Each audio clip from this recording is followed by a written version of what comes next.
Pagi hari ini pemirsa kita akan berbincang bersama dengan Pak Angelo Michel, CEO dari Amta. Selamat pagi Pak Angelo. Selamat pagi Mbak Prisa. Terima kasih sudah join pada pagi hari ini. Dan Pak Angelo, kita akan membahas ya hari ini mengenai teknikal emiten-emiten yang dinilai menarik, apalagi menjelang transisi dan pelantikan dari Presiden baru kita serta jajarannya. Baik, kita akan mulai terlebih dahulu untuk mencermati kinerja dari indeks harga saham gabungan. Bagaimana Anda melihat, mungkin Anda kan lebih banyak ke teknikal ya, tetapi kalau dari kacamata Anda sendiri, tanggapan Bapak sendiri soal sentimen pasar terkini ada tidak Pak yang sedang, menjadi perhatian khusus, khususnya juga dari yang, pemerintahan yang baru ini gitu dan jajaran kabinet, ada tidak yang menjadi highlight dari Pak Angelo? Ya mungkin hasil pemilihan kabinet ini akan mempengaruhi pasar. Tapi apapun pengaruhnya, kalau dari teknikal, dari saya pribadi kita tunggu saja respon dari para big player di pasar modal Mhm. dan kita ikuti saja arah market sesuai dengan aksi mereka. Kalau Kalau beberapa waktu terakhir Pak Angelo lihat, aksi dari big player ini kurang lebih seperti apa Pak? bulan lalu kan saya sudah info support di 7650, kalau ditembus ke bawah itu akan sangat bearish ya. Dan Mhm. itu terjadi ternyata. Dan setelah itu dia rebound, memang ada big player beli tapi nggak banyak. Jadi sebetulnya masih kurang kurang nendang ini dorongan indeks ke atas. Kurang nendang, apakah mungkin ada kaitannya dengan ya kalau kita lihat kan memang juga banyak nama-nama wajah-wajah yang lama juga khususnya di, tim ekonomi begitu ya. Jadi ini agak, lebih keberlanjutan. Jadi mungkin tidak ada gebrakan yang sejauh ini, membuat market itu harus naik signifikan apalagi kan juga sudah sempat rekor begitu ya. Jadi lebih agak landai menunggu kira-kira apa nih, informasi-informasi terbaru yang bisa kita dapatkan setelah pelantikan. Mungkin seperti itu atau bagaimana Anda melihatnya? Kalau saat ini lebih karena tertahan di resistance yang kuat ya di 7650. Tapi kalau untuk soal pelantikan itu belum, saya rasa belum tercermin di market, kita masih tunggu. Masih menunggu ya, belum tercermin di market. Jadi saat ini kan sudah berhasil break di 7.600-an kembali, tapi harus tunggu dulu ya break di 7650, baru bisa dikatakan mulai uptrend lagi, keluar dari fase sideways ya. 7650 itu justru mulai berat. Nanti kalau dia break di 7750, nah itu baru bisa kita anggap bisa mulai uptrend lagi. 7650 justru berat. Kenapa Pak Angelo? Karena level tersebut, mmm, level-level stagnasi atau bagaimana? Ya, di situ ada resistance yang kuat sekali dari penjualan yang terjadi di tanggal 25 September di 7650 sampai 7750. Baik.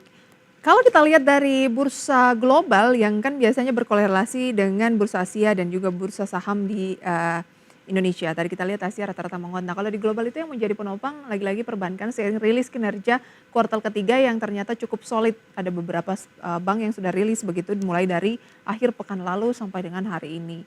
Nah, kira-kira untuk mencapai 7650 cukup bijak tidak kalau dikatakan sebaiknya kita lirik lagi saham perbankan? Kalau untuk perbankan saya perhatikan masih belum aman. Kita masih tunggu nih. Semuanya banyak yang menunggu. Masih belum aman. Apa yang menjadi, indikator perbankan Anda lihat belum aman? Masih ada peluang pelemahan lebih lanjut? Ya, masih ada resisten yang kuat dari aksi jual big player yang belum ditembus ke atas. Mhm. Itu belum aman berarti. Oke, belum aman untuk perbankan. Kalau saham BUMN Karya ini kan rata-rata naik di tengah kisi-kisi nama menteri dan wakilnya. Adakah dari saham ini sedang menunjukkan, sinyal lebih aman dari perbankan saat ini? Belum. Yang BUMN karyanya saya lihat Wika yang bagus. Wika. Wika masih oke ya. Wika masih oke. Ada sinyal beli di Wika saat ini Pak Angelo atau ada strategi lain? Signal belinya sudah ada. Sekarang sedang on the way melanjutkan uptrend. Mmm. Jadi ya cuma Wika sih yang saya lihat masih oke. Wika yang Anda lihat masih oke. Boleh sampaikan ya, Pak Angelo kira-kira Anda melihatnya masih oke tuh dari sisi mana nih secara teknikal? Di pertengahan Agustus itu ada pembelian yang cukup besar sekali dari para big player. Lalu memang di akhir Agustus, awal September itu ada penjualan, tapi dia hanya pullback. Lalu sekarang dia mau melanjutkan lagi nih uptrendnya nih. Bersiap-siap untuk Ya melanjutkan uptrend betul. lagi karena kemarin sempat dilepas oleh investor asing, tapi Anda tidak melihat bahwa itu angka yang perlu dikhawatirkan karena satu pekan terakhir net sale-nya hanya sekitar 4 miliar. Jadi nggak terlalu signifikan dibandingkan dengan net buy-nya selama 3 bulan terakhir yang masih 87, hampir 88 miliar ya.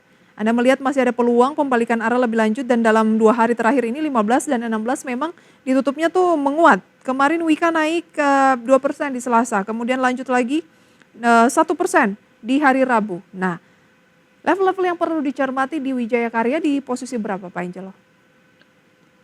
Untuk Wijaya Karya itu memang di tanggal 8 Oktober ada pembelian cukup besar, tapi dijualan lagi di tanggal 9-nya, tapi nggak sebanyak pembeliannya. Jadi itu kita anggap sebagai pullback. Nah sekarang kita harus perhatikan kalau 426 itu ditembus ke atas, maka itu confirm akan melanjutkan pendakian. Nah untuk support yang mesti kita perhatikan, itu ada di 382. Kalau itu tembus ke bawah, nah itu baru akan turun lebih dalam lagi. Tapi saat ini belum ada tanda-tanda itu sih. 382 turun ke bawah berarti ada peluang untuk downtrend ya? Ya, Baik. downtrend. Jangka pendek. 426 tadi ya Pak ya? Untuk 426 harus ditembus ke atas ya. itu adalah level tertinggi 1 bulan terakhir. Kalau itu tertembus baru confirm akan melanjutkan penguatan. Jadi kalau mau lebih aman tunggu break 426 ya. Ya, tunggu Itu break kalau itu. kita berbicara mengenai emiten BUMN Karya pemirsa. Nah, jelang pergantian kepemimpinan di tanah air ini Pak Angelo ada emiten tidak yang mungkin jadi pantauan Anda secara khusus dari segi Anda kan lebih expert di teknikal, ada tidak Pak Angelo? Kalau untuk saat ini karena masih menunggu, lebih baik kita fokus ke saham-saham yang likuiditasnya sedang ya. Dengan rata-rata value trading itu 10 sampai 50 M per hari. Kalau yang liquid nggak banyak yang cukup yang belum waktunya untuk melihat itu, masih menunggu. Justru yang likuiditasnya itu sedang ya Pak Angelo yang layak Kalau yang tinggi dicermati. tunggu dulu. Kenapa bisa demikian Pak? Kenapa bisa yang sedang tuh kayaknya lebih memberikan sinyal dibandingkan yang yang likuiditasnya Yang cukup likuiditas tinggi? tinggi. Iya. Kelihatannya big player lagi fokus ke situ dulu karena biasanya memang kalau lagi menunggu sesuatu daripada nganggur ya mereka tradingnya di saham-saham dengan likuiditas sedang dulu.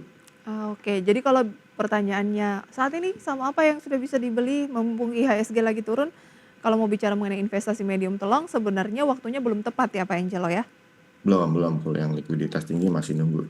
Oke, saham-saham yang dimaksud di level likuiditas menengah ini saham-saham yang bagaimana Pak?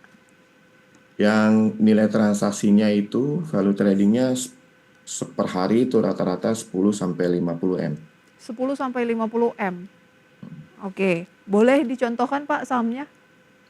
Contohnya Inet, Inet. Meja, Smel, Harta, itu stok pick saya juga hari ini. Berarti itu udah pilihan Pak Angelo ya pada pagi hari ini pemirsa ada Inet, Meja, SMIL dan juga HRTA. Mungkin bisa ditampilkan pemirsa data grafis mengenai rekomendasi saham pilihannya nanti. Kita bahas dulu untuk Inet terlebih dahulu Pak Angelo.